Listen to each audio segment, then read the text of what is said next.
RAM stereo, सिन कारा और Callisto जैसे मास्क पहनने वाले रेसलर्स मेरे हिसाब से कुछ सबसे कूल रेसलर्स की गिनती में आते हैं। लेकिन ये मास्क अपने साथ बहुत सारे रूल्स भी लाता है। यहाँ तक कि मेक्सिको में एक ऑफिशियल कमीशन भी है जो इस बात का ध्यान रखता है कि रेसलर उन रूल्स को फॉलो कर रहे हैं। ऐसा इसलिए है क्योंकि एक मास्क्ड रेसलर की सबसे बड़ी अमानत उसका मास्क होता है और इसे चैंपियनशिप से भी ज्यादा जरूरी माना जाता है। तो ऐसे क्या रूल्स हैं जो एक मास्क्ड लुचाडोर को मानने पड़ते हैं? सबसे पहला तो ये कि अगर आप अपना मास्क खो दें तो आप उसे दोबारा नहीं पहन सकते। अगर कोई रेसलर एक मास्क वर्सेस मास्क मैच हारता या हारती है तो उन्हें अनमास्क करना होता है और फिर वो उस मास्क के साथ कभी दोबारा कम्पीट नहीं कर सकते। इसका कारण है मास्क वर्सेस मास्क मैचेस या फिर कोई भी ऐसा मैच जहां कोई ल्यूचाडोर अपने मास्क को दांव पर लगाता है उस मैच की गरिमा बनाए रखने के लिए। अगर कोई हारने के बाद भी मास्क लगाए ही हुए है तो उनके अपने मास्क को दांव पर लगाने का कोई मतलब ही नहीं रह जाएगा। इसलिए मेक्सिको में मास्क वर्सेस मास्क मैचेस इतनी अहमियत रखते हैं। अगर कोई ल्यूचाडोर अपना मास्क हार जाते हैं तो उन्हें उसके बाद भी रेसल करने की इजाजत है, लेकिन उनके पास बस दो हल हैं। पहला कि वो मास्क के बिना रेसल करें और दूसरा कि वो एक नया कैरेक्टर बनाए और एक नया मास्क पहने। अगर कोई ल्यूचाडोर रूल्स तोड़ता है और अपना असल मास्क ही पहने रहता है तो ल्यूचा लिब्रे कमीशन उन्हें सही में फाइन कर सकता है।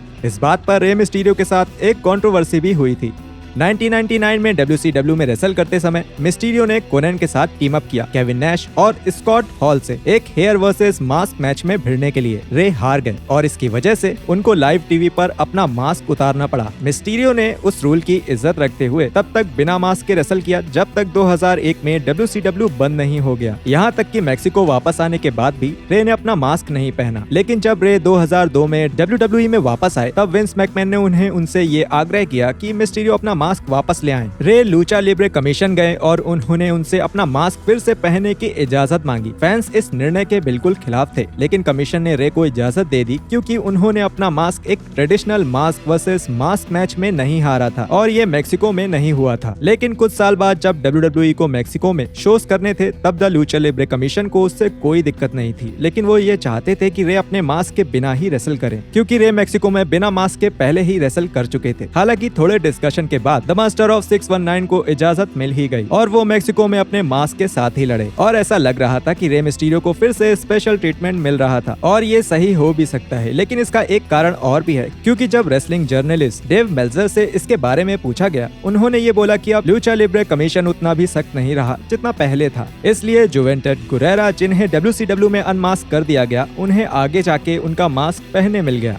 एक लूचाडोर के अनमास्क होने के बाद सिर्फ उनका चेहरा ही नहीं दिख जाता बल्कि उनकी पहचान भी सबको पता चल जाती है। उनका लीगल नाम, एज, उन्होंने कितने साल रेसल किया है और उनका जन्म स्थान, ये सब सबको पता चल जाता है। द लूचा लिब्रे कमीशन इस बात का ध्यान रखता है कि ऐसा हो और ये कभी कभी एक बहुत बड़ी खबर बन जाती है जब ये पता चल जाता है कि वो अनमास्क्ड लूचाडोर किसी मशहूर लूचा फैमिली का हिस्सा है। इंटरनेट और सोशल मीडिया के जमाने में इसमें से कुछ जानकारी पहले से ही मौजूद है। यहाँ तक कि ऐसे लूचाडोर्स जो अभी तक अनमास्क नहीं हुए हैं उनकी भी जानकारी मौजूद है। लेकिन आज भी काफी ऐसे मास्क रेसलर्स हैं जिनकी पहचान अभी तक छुपी हुई है। फैंस को अभी तक पुराने WWE रेसलर ग्रैंड मीडो लीग का नाम नहीं पता है। अभी के AEW रेसलर्स जैसे कि पेंटागन JR और रे फिनिक्स के नाम भी उनके परिवार के लोगों और दोस्तों के अलावा शायद ही किसी को पता होंगे। ये वाला एक ऐसा रूल है जो कहीं लिखा तो नहीं है, मगर मास्क रेसलर्स जब कम्पीट नहीं भी कर रहे होते तो भी वो लगभग हमेशा ही अपने मास्क पहनते हैं। एक बहुत ही प्रसिद्ध ल्यूचाडोर एल सैंटो इस चीज को लेकर काफी सीरियस थे और वो अपना मास्क तब भी पहनते थे जब वो खाने बाहर जाते थे। ऐसे मास्क रेसलर्स जो ल्यूचाडोर्स नहीं है वो भी बाहर निकलने से पहले अपने चेहरे ढक लेते थे। केन के अनमास्क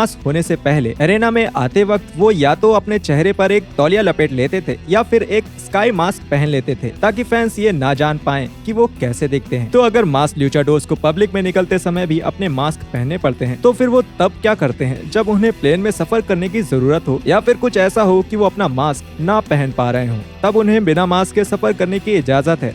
अगर एक मास्क लूचाडोर सारे रूल्स को फॉलो करते हैं तो किसी को भी ये नहीं पता चलेगा कि वो कैसे दिखते या दिखती हैं। लेकिन एक मास्क लूचाडोर ज्यादातर अकेले ही सफर करते हैं बिना अपने बाकी रेसलर साथियों के, ताकि लोग उन्हें पहचान न लें। आजकल की जिंदगी में ये काम और भी मुश्किल होता जा रहा है क्योंकि अब तो सबके हाथ में मोबाइल है और हर कोई एक पिक्चर खींच सकता है और उसे उतने ही जल्दी सोशल मीडिया पे शेयर भी कर सकता है। एक्सीडेंट्स तो होते रहते हैं और ऐसा भी हुआ है कि मास्क रेसलर्स टीवी पर गलती से अनमास्क हुए हैं। उन इंसिडेंट्स को देखने के लिए स्क्रीन पर आ रहे वीडियो के ऊपर क्लिक करिए।